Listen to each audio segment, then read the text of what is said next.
On continue notre séance des interviews pour les saisons parisiennes à Saint-Pétersbourg, le festival de films courts. Aujourd'hui, je m'adresse à Mathilde Nègre, bonjour, qui est réalisatrice du film Je t'aime. Je voulais tout d'abord, avant de parler de votre film, vous adresser une question par rapport à votre parcours professionnel et parcours universitaire. Je suis assez intéressée parce que moi aussi je sors d'un parcours universitaire. Je suis encore d'ailleurs pleinement dans mes études professionnelles et artistiques. Donc je voudrais savoir si de votre point de vue, est-ce que la vie universitaire favorise la création, notamment la création des films, réalisation? Est-ce que le désir de faire des films est venu des études universitaires, ce que vous avez découvert en analysant des films, ou c'est quelque chose qui est justement en contradiction avec la théorie? Est-ce que la pratique s'oppose à la théorie? Pour vous, est-ce que ce sont les choses qui se marient bien ensemble ou est-ce que ce sont les choses très contradictoires? Alors je crois qu'il y a beaucoup de cursus universitaires différents, donc c'est difficile de faire une analyse générale. Moi j'ai fait d'abord des études d'art du spectacle. Je me suis retrouvée dans ces études-là qui étaient plus générales, donc on avait un peu de cours de cinéma, mais des cours d'histoire de la musique, d'histoire de la danse, d'histoire de l'art, de plein de choses. Et un peu par hasard, je me suis retrouvée là. Et je pense que le fait d'aborder plein de disciplines, ça m'a beaucoup inspirée. Et puis ça faisait des connexions entre des choses que je connaissais déjà. Ça a créé en moi beaucoup de désir de création. Et aussi parce que c'était une université pas très élitiste, même très populaire, l'université d'Evry-Val-d'Essonne, et ce cursus-là venait d'ouvrir. Et donc je me suis retrouvée au milieu de gens que je connaissais moins bien, parce que je venais de Paris, et avec des gens qui faisaient du rap, des gens qui faisaient de la pop, comme de la pop M6, des tas de gens vraiment différents de moi, et ça m'a beaucoup donné envie de faire de la musique, de dessiner. À ce moment-là, j'ai beaucoup fait de choses. Et j'ai rencontré aussi, dans cette université-là, des camarades qui faisaient des courts-métrages avec une petite caméra DV. Et donc, on n'était pas du tout encadrés par nos professeurs. Et c'est là que j'ai commencé à faire des films. Après, j'ai fait une année de licence recherche à Jussieu, qui est par contre une université parisienne plus classique, avec un vrai cursus vraiment très approfondi. Ils sont bons, quoi. Alors là, c'était complètement différent. Et je pense que ça donnait moins d'envie. Moi, j'étais lancée déjà dans les courts-métrages, donc ça m'a pas freinée. Mais je pense que la théorie pure pousse à une approche théorique pure, et avec des tas de questions philosophiques tout à fait intéressantes, mais qui sont parfois un peu éloignées de la matière, et des problématiques de l'image, des problématiques de comment faire, et les angoisses liées à ça, quoi. Et puis ensuite, pour finir, j'ai fait un master professionnel à Saint-Denis, qui est encore autre chose, parce que Saint-Denis, c'est une université qui a une histoire politique alternative assez longue, des années 68 et tout ça. Et puis, mais qui est en ce moment un peu dans le creux de la vague, dans le sens où cette génération-là, issue de 68 et tout ça, ils sont vieillissants, ont un peu moins d'espoir. On n'est pas dans une période révolutionnaire, vraiment, en ce moment en France. Et donc, il y a moins d'énergie. Et donc, je pense qu'on nous a laissés un peu à nous-mêmes. Mais avec tout un tas de questionnements, quand même, qui nous ont nourris. Et puis, beaucoup de temps. Je crois que le temps, c'est la chose la plus importante pour la création. Sans temps, on ne fait pas de films, et surtout pas des films qui nous rapportent rien du tout. Ce qui me fascinait dans votre film, que vous prenez une histoire, on peut dire, banale, l'histoire de la rue parisienne. J'aimerais bien que vous en parliez un petit peu plus de votre film. C'est une femme amoureuse d'un autre homme qui veut lui déclarer son amour, mais qui se rend compte à la fin qu'il n'aime pas. Donc, pour vous, c'est pourquoi du coup vous touchez à ce thème? Pourquoi vous le placez dans le contexte urbain?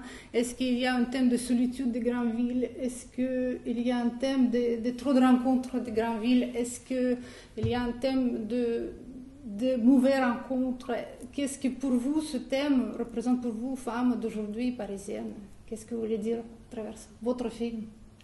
Bah, c'était une anecdote, mais qui peut-être est parlante parce qu'on est dans une ville quand même où les garçons et les filles sont très intéressés par leurs relations amoureuses.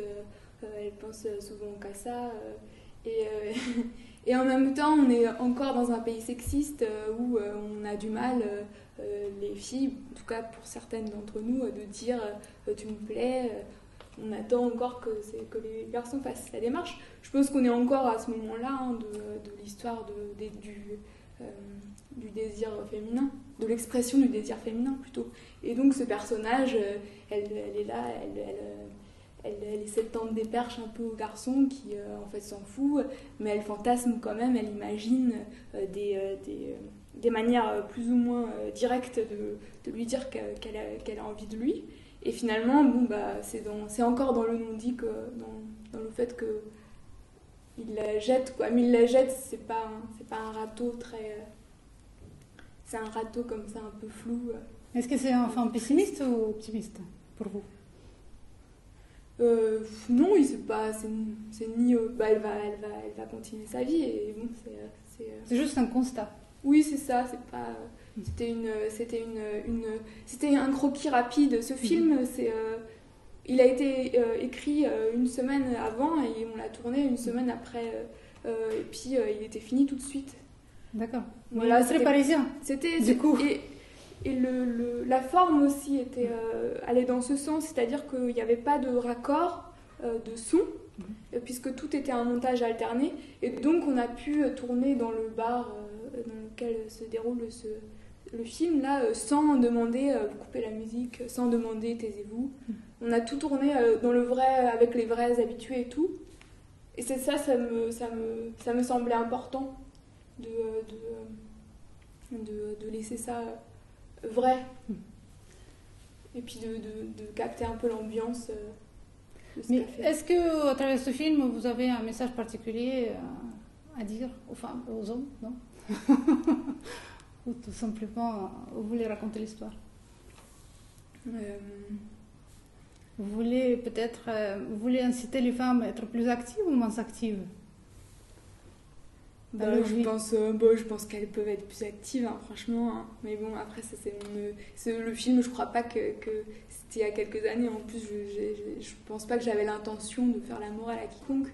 Mais personnellement, je pense que oui, les femmes, on devrait être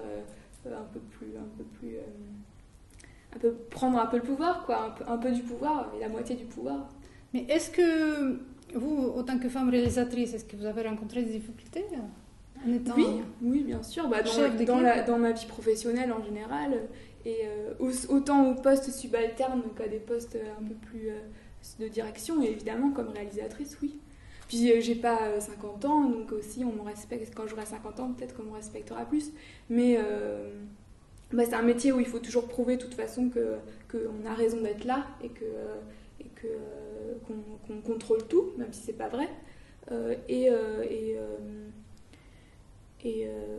Et en plus, quand on a l'air un peu jeune, qu'on est une fille, ça nous rajoute des difficultés.